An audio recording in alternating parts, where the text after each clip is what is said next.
disabled children, and she's here to share her journey, vision, and why she wants to be an MP. And for St Helens North, welcome to the studio, Bisi. Thank you so much, Abuna. Thank you. It's great to be here. Likewise, likewise. I heard the weather's awful right now. Stormy. Well, we're here. Windy. We're here, and that's the main thing. Yes. So, Bisi, as you embark on this journey to become the first female MP for St Helens North, what motivated you to, number one, even go into politics, and now you're on this road? Great question. Thank you. Fantastic. So I got motivated to go into politics many years ago. And this was mainly drawing from my life experiences. So I would say that adversity actually led me into politics. You know, I would never really have thought that I would find any sort of fulfillment in politics. But that's really one thing to say about life sometimes. Life can take you to places you really don't expect. So I believe that my life experiences, adversity in particular, actually led me into politics, because I started my journey really wanting to be a scientist, and I studied environmental sciences rather, and it was really when I was in hospital with my newborn daughter, and the doctors read a list of things they believed that she would not do based on her medical condition. And that was when I started to rethink my whole life, and I was basically thrust into special needs parenting. But that also helped me to find my voice, because for anybody who's raised a child with special needs, you will find that you will have to more than ever advocate for your child. But what I've done is, because I found my voice via my experience and my adversity, I started to speak up for other families as well. And so that was how I got into politics. So it wasn't something that I actually planned. Life actually led me into politics. And you know, it's like, so my next question more or less follows this, because you know, you have got an impressive background. You know, you're a mother, you're a wife, entrepreneur, public speaker, philanthropist. You know, how did these roles, you know, how did they prepare you for politics? Because there's so many people out there who are going through trials and tribulations, and they just want to be left alone. You know, they want to be left alone to look after their children. You know, they haven't got the strength to have a voice. You know, so what was it for you that you thought, actually, I need to be their voice? Thank you. So I wanted to have a say. You know, when people are making decisions, I think very early on, I started to look at the professionals I was interacting with, not just the doctors, nurses, occupational therapists, physios, social workers. And then I started to realize that the people that made decisions affecting my child or families like ours sometimes didn't really understand our lived experiences. And so I wanted to have a say. In a way, it's almost like wanting to be in the driver's seat of your life. And I guess, you like you said, that's not for everybody. But for me, I wanted to have a say, you know, in terms of trying to sort of navigate, you know, life, and sort of trying to reorganize things, and really wanting to understand what the future really held for my daughter.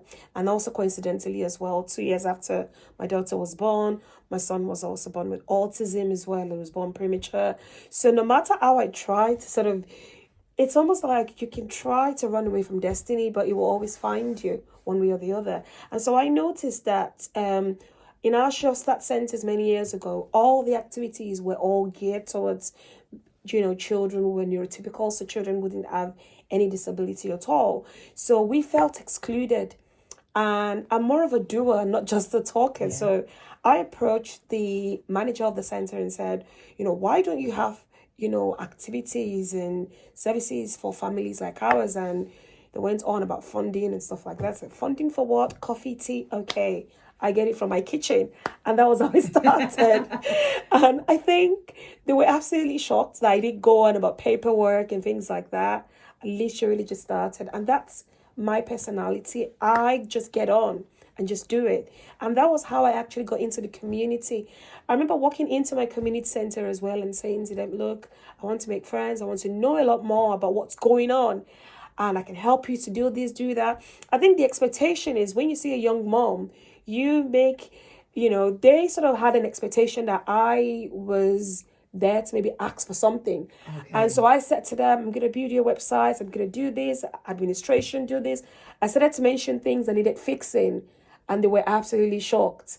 And that was how I became the administrator as well for my community organization. And that was how I got into. And then I moved into the charity sector as well, also volunteering, whilst also running my business. Because I think the great thing about volunteering is you sort of learn a lot of skills. You can pick up a lot. And I say this to people several times. It's not just because I'm in politics now. But if you're in business, it can be very isolating. But when you can actually volunteer and pick up some other skills from, it's so rewarding. I say this to many people. Volunteer because you just don't know where life will. And that's exactly how I got into politics. And you know what? I talk about sitting on boards a lot.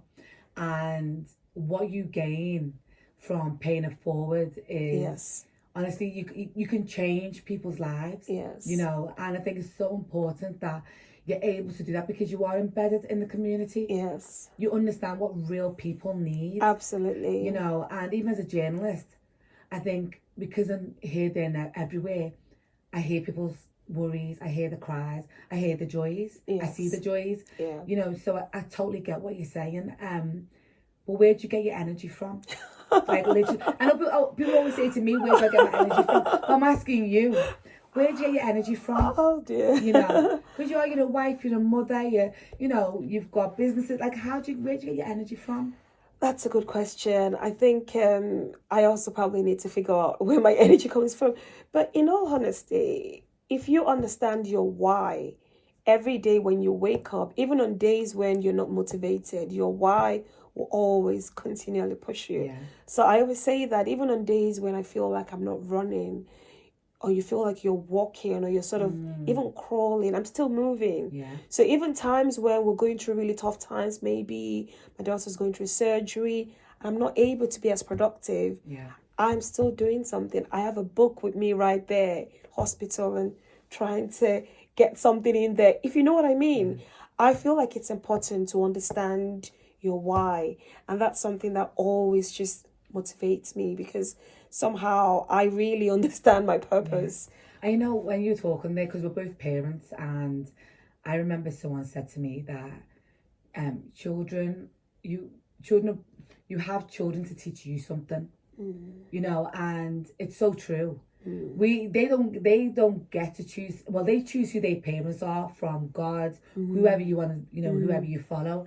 And we're so blessed as parents to have these children, and I think they teach us so much. So much. I wouldn't be where I am if it wasn't for my son, honestly, because I think politics and journalism are similar. You want a world where children can thrive, and that's all children. It shouldn't be a class thing. It shouldn't be a race thing. You just want equality and equity for all children. Absolutely. And yes, I definitely agree. I think embracing my special needs journey and motherhood, which was another form of motherhood I didn't expect, certainly blessed me, if you know what I mean, because I started to draw from this experience to be able to support other families. Like when I started my special needs support group for families, I didn't have some sort of fancy set of qualifications. I was a recent graduate in sciences and all that, but it was my lived experiences that I used to support parents. And the parents who came to my support group, they were foster parents, adoptive moms, and it was peer-to-peer support.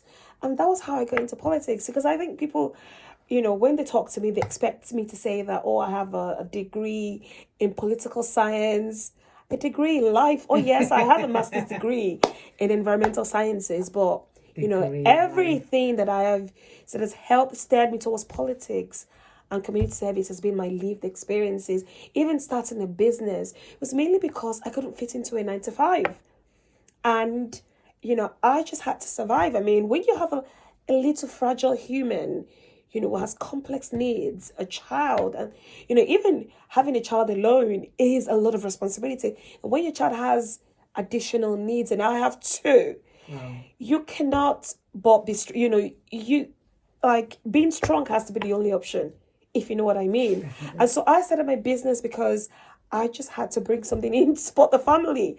And I couldn't fit into a 9 to 5. We're always in hospital, appointments, therapy, and the fact that I was doing all these things in the community. So running my own business, that meant that I was able to be in charge of my time.